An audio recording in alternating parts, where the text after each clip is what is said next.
বন্ধুরা, আপনারা যদি এই ভিডিওটি সম্পূর্ণ আবেগ অনুভব করতে চান তাহলে ভিডিওটি না টেনে সম্পূর্ণ দেখুন।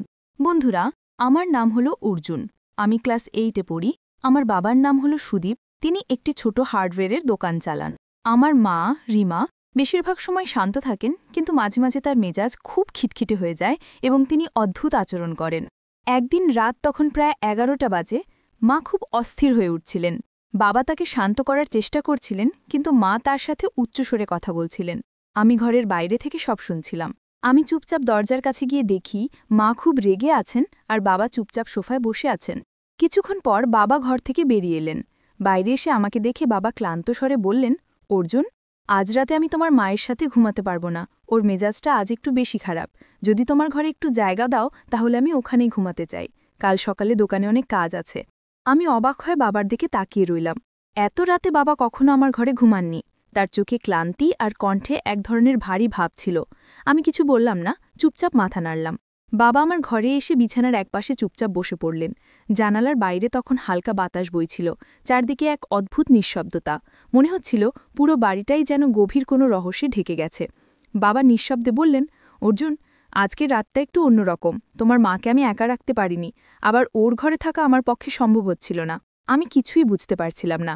কেন যেন মনে হচ্ছিল আজকের রাতটা শুধু অস্থির নয়, এর পেছনে লুকিয়ে আছে আরও অনেক কিছু, এমন কিছু যা আমি এখনও জানি না। বাতাসের শব্দে জানালার পর্দা নড়ে উঠছিল, আর আমার মনে হচ্ছিল এই রাতটা হয়তো আমার জীবনের গল্পটাই বদলে দেবে। তারপর বাবা ধীরে ধীরে বিছানায় শুয়ে পড়লেন। আমি চুপচাপ বসে থাকলাম, ভাবছিলাম বাবা তো ঘুমিয়েই পড়েছেন, তাহলে আমি একটু মোবাইলটা বের করি। আমি আস্তে করে মোবাইলটা হাতে নিলাম। তখন স্ক্রিনে আলো জ্বলে উঠতেই ঘরের এক কোণ যেন হঠাৎ আলোকিত হয়ে গেল। মনে হচ্ছিল নীরবতার মধ্যে এই আলোটা যেন খুব বেশি কিছু বলে দিচ্ছে। আমি আমার পছন্দের ভিডিওগুলো দেখতে শুরু করলাম। স্ক্রিনে চলতে থাকা দৃশ্যের সাথে সাথে আমার মনও ডুবে যাচ্ছিল অন্য জগতে। কিন্তু হঠাৎ আমার চোখে পড়ল, বাবাকে সত্যি ঘুমাচ্ছেন নাকি আমাকে লক্ষ্য করছিলেন। আমি কয়েক সেকেন্ড নিঃশব্দে তাকিয়ে রইলাম তার দিকে। চোখ বন্ধ, নিঃশ্বাস ভারী, মনে হচ্ছিল ঘুমাচ্ছেন। তবু মনটা শান্ত হচ্ছিল না। তখন আমি মোবাইলের সাউন্ডটা একটু কমিয়ে দিলাম, যেন বাবা কিছু শুনতে না পারেন। কিন্তু ঠিক তখনই বাবার এক চোখ ধীরে ধীরে খুলে গেল। আমার বুকের ভেতর কেমন জানি ধুকপুক করে উঠল। তিনি কিছু বললেন না, শুধু স্থির দৃষ্টিতে তাকিয়ে রইলেন আমার দিকে। আমি বুঝতেই পারলাম না তিনি ঘুমের ঘোরে তাকাচ্ছেন নাকি জেগে আছেন। আমি তাড়াতাড়ি মোবাইলটা বন্ধ করে চোখ বুজে ঘুমের ভান করলাম। ভাবলাম বাবা যখন পুরোপুরি ঘুমিয়ে পড়বেন তখন আমি আমার ভিডিও দেখব।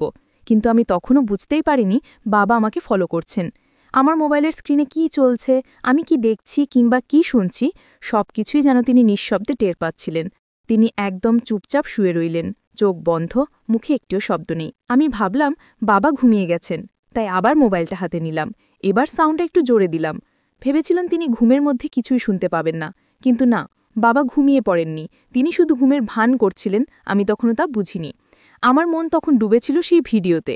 আর ঠিক তখনই বাবা আস্তে করে শরীর নাড়ালেন, যেন ঘুমের ঘোরে। কিন্তু আমার মনে হচ্ছিল তিনি সবকিছু শুনছেন। বাতাসের শব্দ, ঘড়ির টিকটিক আর মোবাইলের মৃদু সাউন্ড মিশে এক অদ্ভুত পরিবেশ তৈরি করেছিল ঘরের ভেতর। ঠিক সেই সময় হঠাৎ করে জানালার পর্দা জোরে দুলে উঠল। আমি একটু ভয় পেয়ে গেলাম। মোবাইলটা তাড়াতাড়ি অফ করে বিছানার পাশে রাখলাম। বাবা তখনও একটিভাবে শুয়ে আছেন, মুখে একটু শব্দ নেই, কিন্তু তার নিঃশ্বাসের শব্দটা যেন একটু বেশি ভারী হয়ে উঠল।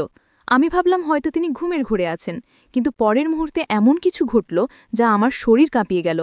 বাবা হঠাৎ করে খুব আস্তে করে বললেন, অর্জুন, এখন কটা বাজে? আমি একটু থমকে গিয়ে বললাম, প্রায় 12টা বাজে। বাবা, তুমি ঘুমাও।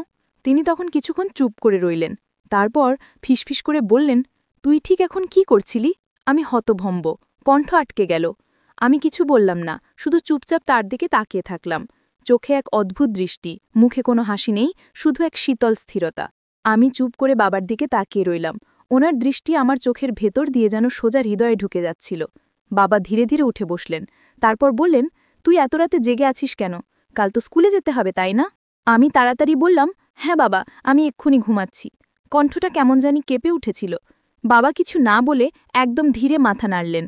তারপর আবার শুয়ে পড়লেন। কিন্তু ঘরের ভেতরের পরিবেশটা আগের মতোই ছিল না। বাতাস ভারী, নিঃশব্দ, আর আমার বুকের ভেতর ধুকধুক করছিল অদ্ভুতভাবে। আমি চোখ বন্ধ করলাম, কিন্তু মন শান্ত হচ্ছিল না। মনে হচ্ছিল বাবা কিছু ভাবছেন, এমন কিছু যা আমি বুঝতে পারছি না। কয়েক মিনিট পর বাবা আবার বললেন, তুই কি রোজ রাতে এমন করে জেগে থাকিস? আমি অবাক হয়ে গিয়ে বললাম, না বাবা, আজকে একটু ঘুম আসছিল না। তারপর আমি এবং বাবা আমরা দুজনে ধীরে ধীরে ঘুমিয়ে পড়লাম।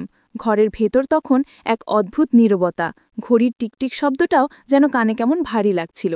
রাত পেরিয়ে গেল কিছুক্ষণ। হঠাৎ ঘড়ির টাপটা যখন ৩টে ছুঁয়েছে, ঠিক তখনই একটা মৃদু আওয়াজে আমার ঘুম ভেঙে গেল।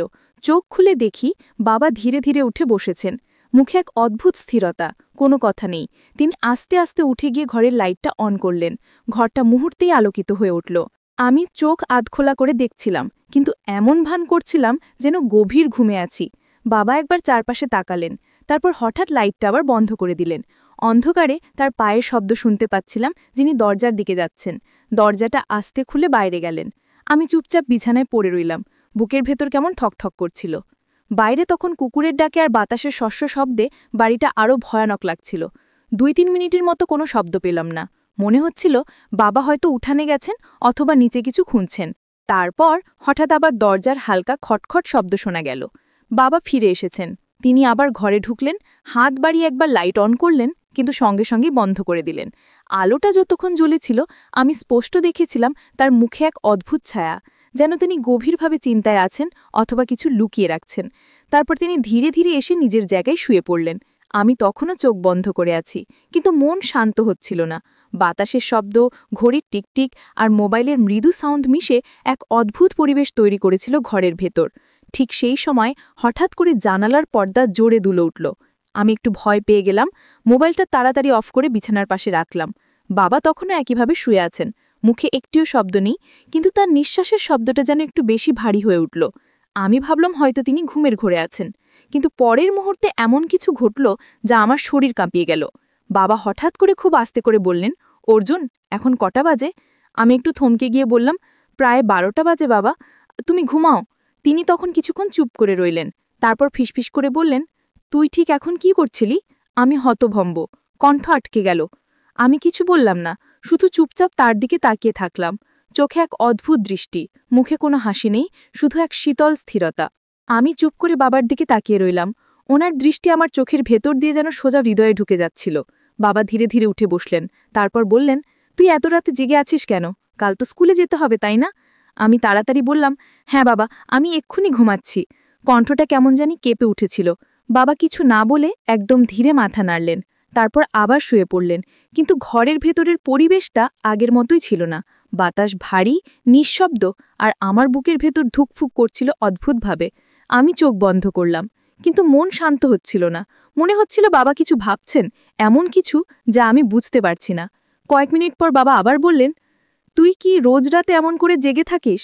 আমি অবাক হয়ে গিয়ে বললাম, না বাবা, আজকে একটু ঘুম আসছিল না। তারপর আমি এবং বাবা আমরা দুজনেই ধীরে ধীরে ঘুমিয়ে পড়লাম। ঘরের ভেতর তখন এক অদ্ভুত নীরবতা, ঘড়ির টিকটিক শব্দটাও যেন কানে কেমন ভারী লাগছিল। রাত পেরিয়ে গেল কিছুক্ষণ। হঠাৎ ঘড়ির কাঁটা যখন ৩টে ছুঁয়েছে, ঠিক তখনই একটা মৃদু আওয়াজে আমার ঘুম ভেঙে গেল। চোখ খুলে দেখি বাবা ধীরে ধীরে উঠে বসেছেন, মুখে এক অদ্ভুত স্থিরতা, কোনো কথা নেই। তিনি আস্তে আস্তে উঠে গিয়ে ঘরের লাইটটা অন করলেন। ঘরটা মুহূর্তেই আলোকিত হয়ে উঠল। আমি চোখ আধখোলা করে দেখছিলাম, কিন্তু এমন ভান করছিলাম যেন গভীর ঘুমে আছি। বাবা একবার চারপাশে তাকালেন, তারপর হঠাৎ লাইটটা আবার বন্ধ করে দিলেন। অন্ধকারে তার পায়ের শব্দ শুনতে পাচ্ছিলাম, তিনি দরজার দিকে যাচ্ছেন। দরজাটা আস্তে খুলে বাইরে গেলেন। আমি চুপচাপ বিছানায় পড়ে রইলাম, বুকের ভেতর কেমন ঠকঠক করছিল। বাইরে তখন কুকুরের ডাকে আর বাতাসের শস্য শব্দে বাড়িটা আরও ভয়ানক লাগছিল। ২-৩ মিনিটের মতো কোনো শব্দ পেলাম না। মনে হচ্ছিল বাবা হয়তো উঠানে গেছেন অথবা নিচে কিছু খুঁজছেন। তারপর হঠাৎ আবার দরজার হালকা খটখট শব্দ শোনা গেল। বাবা ফিরে এসেছেন। তিনি আবার ঘরে ঢুকলেন, হাত বাড়িয়ে একবার লাইট অন করলেন, কিন্তু সঙ্গে সঙ্গে বন্ধ করে দিলেন। আলোটা যতক্ষণ জ্বলেছিল আমি স্পষ্ট দেখেছিলাম তার মুখে এক অদ্ভুত ছায়া, যেন তিনি গভীরভাবে চিন্তায় আছেন অথবা কিছু লুকিয়ে রাখছেন। তারপর তিনি ধীরে ধীরে এসে নিজের জায়গায় শুয়ে পড়লেন। আমি তখনও চোখ বন্ধ করে আছি, কিন্তু মন শান্ত হচ্ছিল না।